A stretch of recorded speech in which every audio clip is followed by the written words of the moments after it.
Okay, guys, so we are reading Monster High Diaries, Cleo, Nile, and the Creeperific Mummy Makeovers. So we're actually going to be on part 2. I wish it had pictures, but it doesn't. So, part 2. Ghoul, I have a big news, Cleo announced, wraggling when she arrived in the Monster High cafeteria for lunch. The next day, she waited until all her ghoul friends' eyes were on her. Then she declared, "We have received a letter from my mother. She is returning home to us." "Are you totes serious?" Draculaura squealed happily, her eyes huge. The tiny vampire flashed her small fangs as she smiled. Then she jumped up and squealed Cleo into a friendly hug. Cleo's smile widened. "Very serious," she said, taking her usual seat at the head of the lunch table. "She will be home soon." Frankie Stein clapped and said, "Oh, Cleo, that's voltacious news. I can't wait to meet her." Suddenly, Frankie's hand popped off her arm and scuttled across the lunch table and grabbed for one of Draculaura's French fries. Frankie, who had been built to spare parts in her father's lab, blushed in deeper grain. She grabbed her hand and reattached it, then plopped the fry into her mouth. "Whoopsie! Thanks for the fry, Draculaura." "Don't mention it," Draculaura replied with a grin. Cleo sighed contentedly as she looked at her ghoul friends sharing her creepertafic news with them. Made it feel even more special, but then she realized a couple of her closest ghoul friends weren't there. "Where are the other ghouls? I know they'll want to hear my big news right away." "Lugana has a swim team meeting during lunch," Draculaura explained, "and Claudine has to make up a test she missed last week because her morning track practice ran along," added Frankie. Cleo was disappointed that all her ghoul friends weren't there for her big announcement. She sighed and said, "Oh well, I will tell them later. I just know they will be thrilled. Ghouls, you have no idea how glamorous my mom is. Her fashion sense is to die for. Her hair, absolute perfection. And the parties she throws are talked about for centuries." She sighed dreamily, then paused dramatically before saying, "In fact, my father's my father's sister and I are planning a huge surprise party to welcome her home. We're going to throw a monstrously huge Fantasticalist ball. I'm sure Mother has gotten even more colossal over the years. I certainly have, and I just know it runs in the family, so I bet her expectations for her welcome will be very high. I hope she will be pleased." "Well, will we be invited to the ball too?" Draculaura asked, clearly excited about the chance to get dressed up. "Will I?" asked Deuce Gorgon, sliding up behind Cleo. Deuce and Cleo were a golden couple of Monster High. They made a really cute pair, even though Deuce was totally low key and relaxed, and Cleo was, well, not. He and Cleo balanced each other out, and together they ruled the halls of Monster High. Cleo grinned at Deuce. "Of course you're all be invited. My mother will wanted to be introduced to my friends, and I'm sure she'll just die to meet her. Of course, you all know denial parties are absolute legendary, so you won't want to miss it. I'm sure now that my mother has returned, parties at our palace will be even more incredible. She has the golden touch that will make everything to the next level." "Sounds like this isn't gonna be my kind of party," Deuce mumbled. "Can I wear shorts?" Claire rolled her eyes. "Only the finest for my mom, Deuce. We'll get you a new suit, obviously." "So, that's no shorts?" Deuce grumbled. Cleo ignored him. "In fact, you'll need a new gown." She turned her attention back to her ghoul friends. "This is an occasion that will require the finest fabric and most fantastic designs, extraordinary food.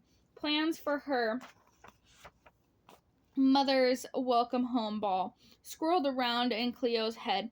Thinking about, she whispered, "Oh, maybe Claudine will help me design something one of a kind to wear. I want to make sure my mother's impressed. What if your mom has changed?" Draculaura asked suddenly. "I mean, what if she's lost her fashion sense or something? How could something like that be possible? Happen?" Cleo asked loudly, to her voice raising several octaves. She paused and cleared her throat. When she spoke again, her voice was soft and mutilated again. "I'm sorry, Draculaura. I didn't mean to snap at you. It's just absurd to think my mother's losing her fashion sense. Sorry, Cleo." "You're right," Draculaura said. She and Frankie exchanged a worried look. Both ghouls hoped that Cleo's mom would be everything she remembered. But what if she wasn't? Cleo and her friends spent the rest of the lunch discussing outfits they would wear to the surprise party of this century. Then they talked about the food Cleo would have catered in and the decorations that would best welcome her mother to the Boo world. Deuce kept chiming in with party ideas of his own, and Cleo kept shooting them down because they weren't elegant enough. "Maybe you won't be invited at all," she said, after Deuce suggested changing elegant Egyptian ball into a pool party, complete with water slides and lazy river. "This is a very serious event, Deuce." Deuce chuckled. "Do you really think your mom's gonna care what kind of party you have for this thing? Do you think she's most interested in just seeing you and your fam again?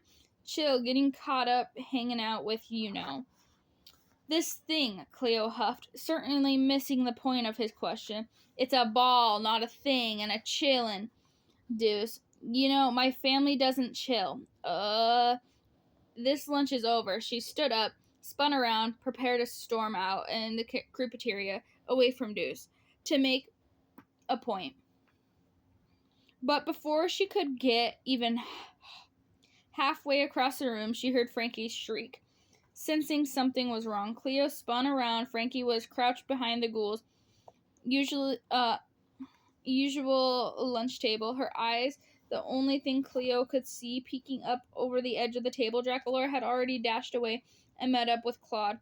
Before afternoon class started, Cleo rushed back to the table, her face etched with concern. "Frankie," she said, tilting her head to one side, "did you fall?"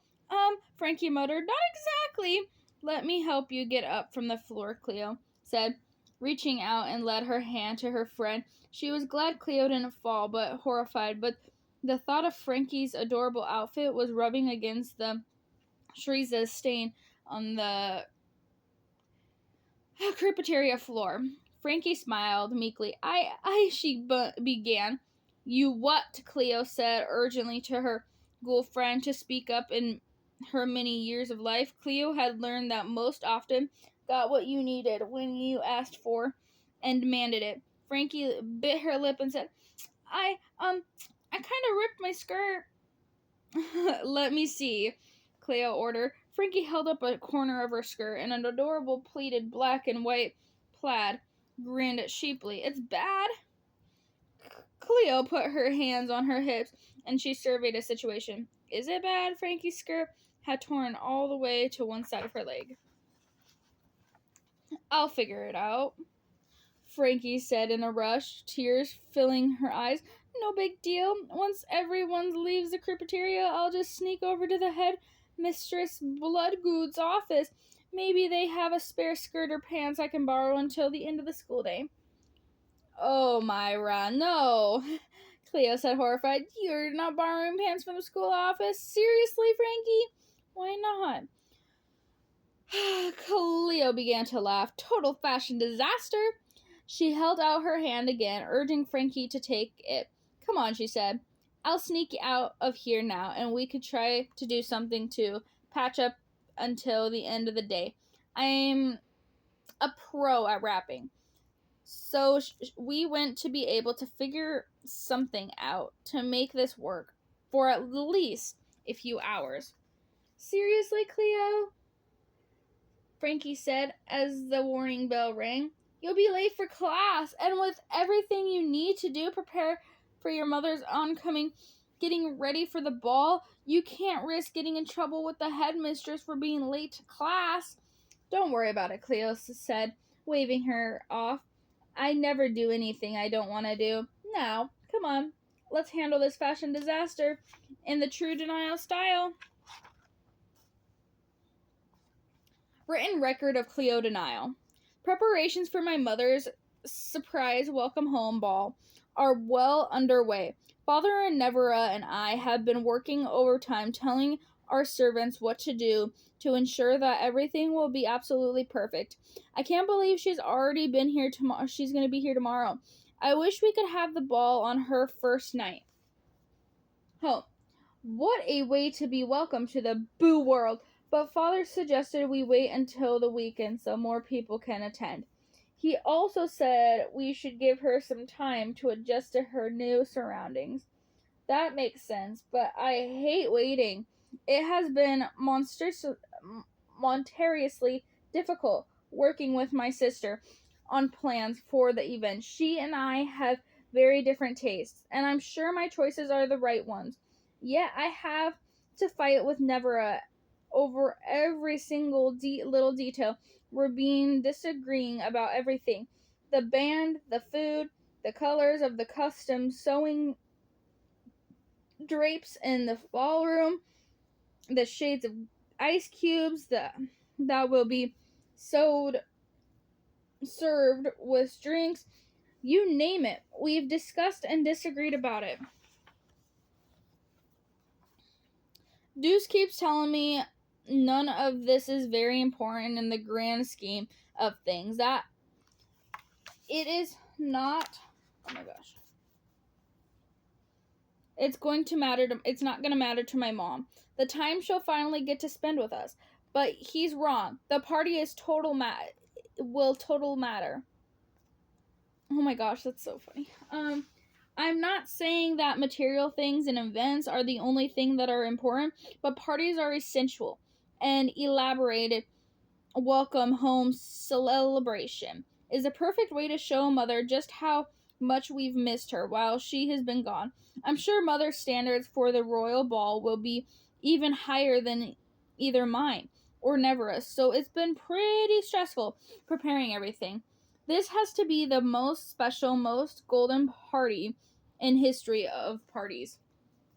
There is one other thing I've been worrying about these past few days. I almost don't even want to admit it, but here goes. It is somewhat possible that my memories of my mom are a little bit fuzzy. Of course, it's impossible to believe that I could be wrong about something, but it's been a really long time since Mother and I were together, and a lot has happened in the year she's been away. I have a pretty clear recollection of many little moments with her, like when she would let me try on her jewels, but I'm not entirely sure all the details of my memories are totally accurate. I've heard that your mind remembers the things you want to remember, but forgets the others.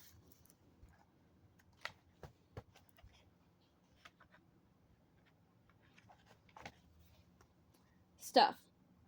It has been years since we've seen her, so what if I'm misremembering something important? Or what if, like Draculaura said, what if she's changed? I guess I'll have to wait and see. And that is the end of part 2.